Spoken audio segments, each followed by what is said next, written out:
হুজুর, আমি আমার জীবনে 9টা মেয়েকে বাড়ি থেকে পালিয়ে নিয়ে এসে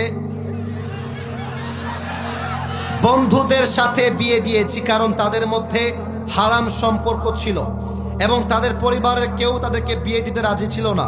মেয়েগুলোর অন্য জায়গায় বিয়ে দিচ্ছিল, এই জন্য পালিয়ে নিয়ে এসে বন্ধুদের সাথে বিয়ে দিয়েছি। এতে কি আমি পাপ করে ফেলেছি? আচ্ছা, রাগ করবা না, এটা আপনাদেরকে কে দিয়েছে? যুবকরা দিয়েছে এটা? আচ্ছা, যুবকরা দিয়েছে। মহান ব্যক্তি মনে হয় এখানে উপস্থিত রয়েছেন।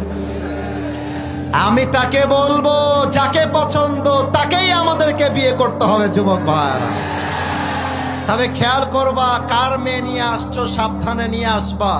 ভুলে ভালে ভিন্ন মেয়ে তুলতে গেলে কিন্তু তোমার পেটের চামড়া একটাও থাকবে না।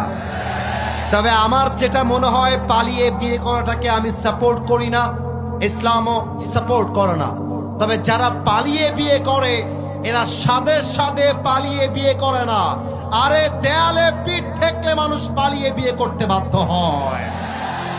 আমার তো মনে হয় যুবকের বাপ যদি যুবককে রাইট টাইমে বিয়ে দিয়ে দেয়, আরে পালিয়ে বিয়ে করবে কেন? ধুমধাম করে সবার সামনে বিয়ে হবে।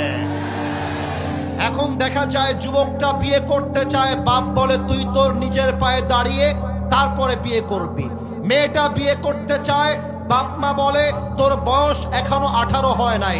আমি দর্শনার কাছে প্রশ্ন রাখতে চাই, 18 বছরের আগে যদি একজন মেয়ে বিয়ে করতে না পারে, 16 বছরের মেয়ে টিকটকে নেচে বেড়ায়, এই আইনটা কোথায় থেকে আসবে যুবক ভাইরা বলো আমাকে? 16 বছরের মেয়ে টিকটকে নাচতে পারবে, পার্কে গিয়ে প্রেম করতে পারবে, হোটেলে গিয়ে বয়ফ্রেন্ড নিয়ে নষ্টামি করতে পারবে, হালাল ভাবে বিয়ে করতে পারবে না।